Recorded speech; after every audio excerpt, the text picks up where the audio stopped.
Welcome. Today we've got a quick video showing you how to play the Karumon Brawl card game. Karumon Brawl is a newly released, independently published card game in the monster tamer slash collector genre. Art style evocative of iconic 90s style art in the same genre. This game is currently available in a two-player starter deck, or in this complete collection, which gives you the 2 starter decks as well as a bunch of additional cards to expand your deck building and game experience. The goal in Karumon Brawl is to accumulate the highest total number of levels at the end of 3 full rounds. Players need a 30-card deck with no more than 3 copies of any given card, unless a card tells you otherwise. There are only 4 card types in Karumon Brawl, and a couple of them are pretty similar, so not a lot to keep track of, but let's go over them now. First off, we have what is called a starter Karumon. These are your first level forms. They say starter here. They'll have a card name. We'll just tell you, help you identify the character the card represents. There is a power in the top right corner. This is sort of attack and defense value. This is the number you will use to compare during battle. This is their type, which also matches the color on their card. They have a text box which tells you something that the Karumon does during gameplay, and these arrows will respond to the directions that they're able to attack in game. We'll go over that in just a minute. There's also a power plus spot here. This is your power up marker. When you attack certain types of Karumon, I've got one here for example, they will have a power up icon. If they attack a Karumon with a type here that matches this symbol, they'll get +3 power. If you compare this to Pokemon, for example, it's like weakness and resistance. It's when you attack a Karumon that's weak against your current Karumon, you get additional power. And this number here represents the levels. At the end of a round, you accumulate, or you count up how many of these levels you have, and that's your total score for the end of that round. There are 3 total rounds that you play, and the person with the most total accumulated levels wins the game. After the basic Karumon, the starter, you have upgrade Karumon. These are played, as it says, on top of a starter. They have the same name, so it's easy to identify which starter they go on, as well as the up arrow here, upgrade. They have power, type, power up, and level just the same, a text box and arrows they can attack. Nothing different about this card other than you can't play it by itself. It has to evolve, has to upgrade on top of another card. There are also bonus cards. Bonus cards are one-time use effects. You play them, they go to the discards, and they do something upon play. They work like a instant in Magic, if you're used to that, or a little bit like a trainer card in Pokemon. They're free, they do something, and they go to the discards. Now, these cards can be played at any time during a turn, during your turn or your opponent's. Anytime something happens, you have an opportunity to play these. There is no stack in this game, as there is in some other games. When I play a card, it'll resolve. Your opponent can then respond to it by resolving a card of their own, but not to interrupt your own. Finally, we have bonus cards that are a little bit different. It's sort of a subtype of bonus card. And you'll see here in the text it says player. Special rules, you may only have 1 player card in your deck. Just like it says, these represent a character as opposed to an item or something like that. These cards can be played onto an empty space on the board. So as opposed to going to your discard pile, they actually take one of the 9 spaces on the mat, which gives them a lot more versatility. They stay there all round and they do something. In the case of Sakura here, she gives you an additional level for each upgraded Karumon that you have at the end of a round. So, we've taken a look at the card types. Let's get into how the game is played. You start the game by shuffling your deck, drawing 5 cards. The player who goes first draws their 6th card and starts the game. The thing you do in your turn, you have 3 phases. These phases are your draw step, drawing a card. Then you have what's called a team step. In the team step, you place a new Karumon into an empty space on the board. I'll paint this out just a second here. So on this mat, there are 9 spaces on the grid. Once this full grid is filled, that's the end of a round. So you pick one of those spots and place a Karumon down. I'm going to place Mogisu here for the sake of placement.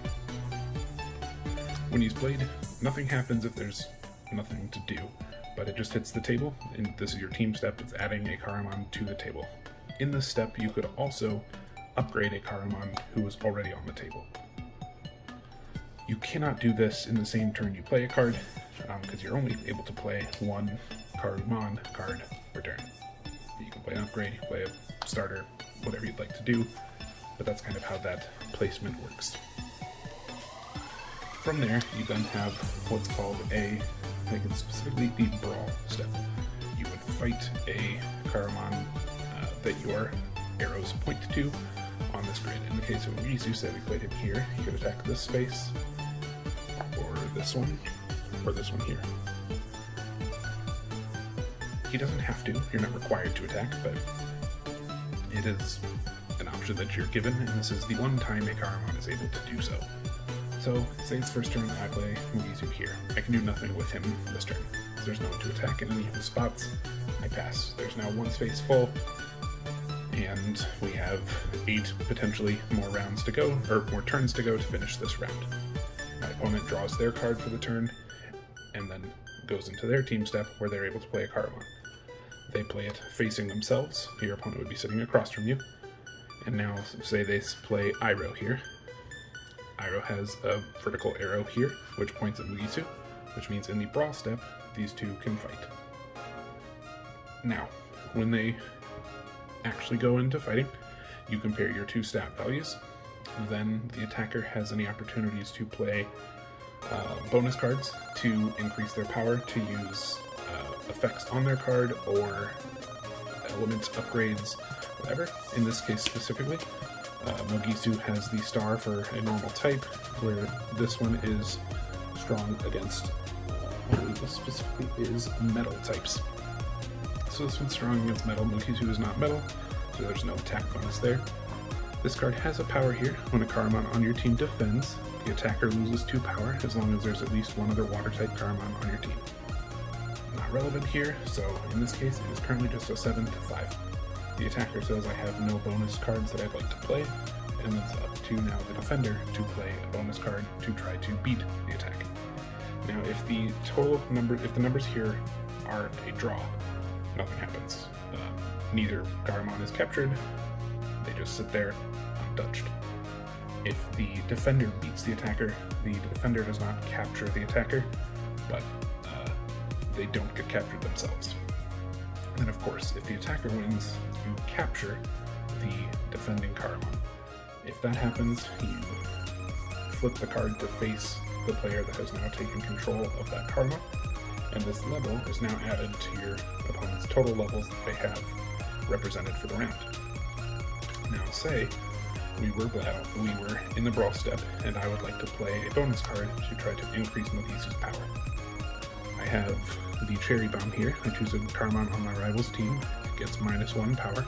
This would go to 6, and Mogisu then has to get -1 power as well. Now, there are some handy cards that come within the deck. There's sort of token cards that give you some aid on the table. In this case, we have a power -1. There's also a power +1, so we can attach this like so to indicate that this has -1 power. You can also use a dice or something. You don't have to use the token cards, but they are handy. Additionally, there are some card effects that can be given.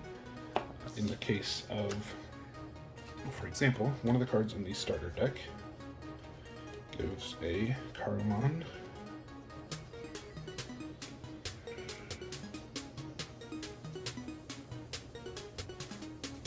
Well, here's one, for example. This Gizu does not come in the starter deck specifically as one of the kind of promotional cards to supplement the complete collection, but in this card's text box it says that Karumon gains 3 power and the defender gains Flaming. So there are also various status effects that can affect a Karumon.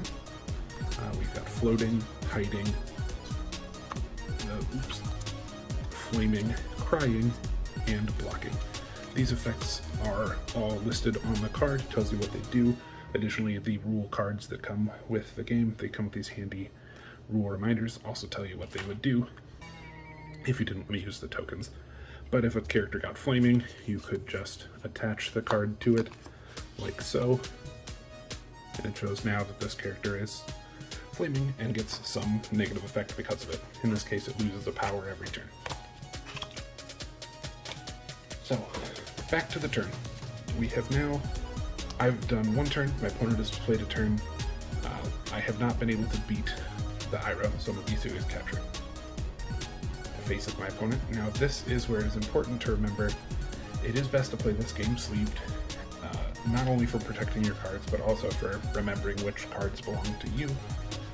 It doesn't matter as much when you're just playing amongst friends, but if you're playing with others, it's best to remember which cards belong to you at the end of the game. So, your opponent now has control of Mugisu. It is now captured and part of their team. On my turn, I can play another Karumon. This one has arrows in every direction. It's a very strong promo card. It's an upgrade, so I couldn't play this here normally. I'll grab one just that we could actually use here. We'll use this. Mizuna. Now this one has arrows pointing down, so I'll play it here so that it could actually attack this Mugisu. So when it's played, this one, for example, 2, has an effect that says when it enters the arena, you can shuffle up to 3 cards in your discards into your deck. If you do, this card can't attack this turn.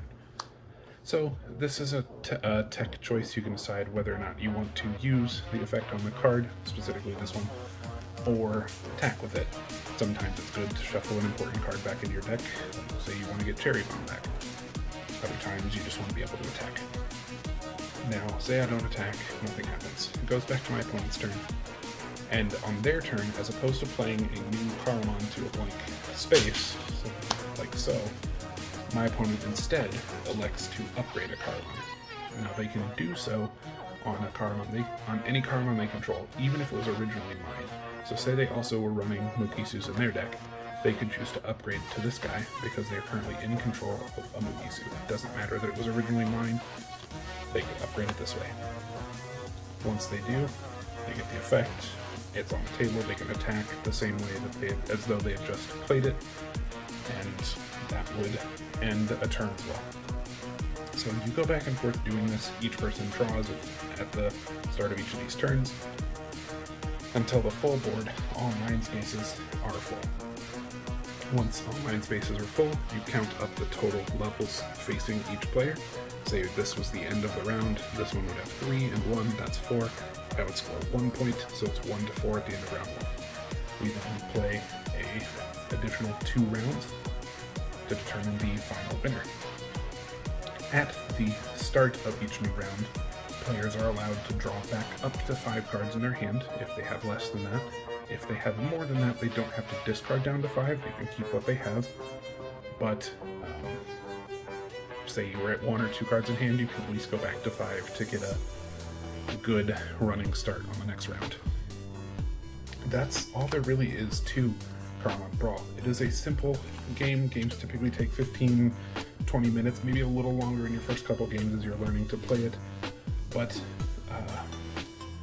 overall, easy to learn, easy to teach, fast, and very strategic for as simple as it appears.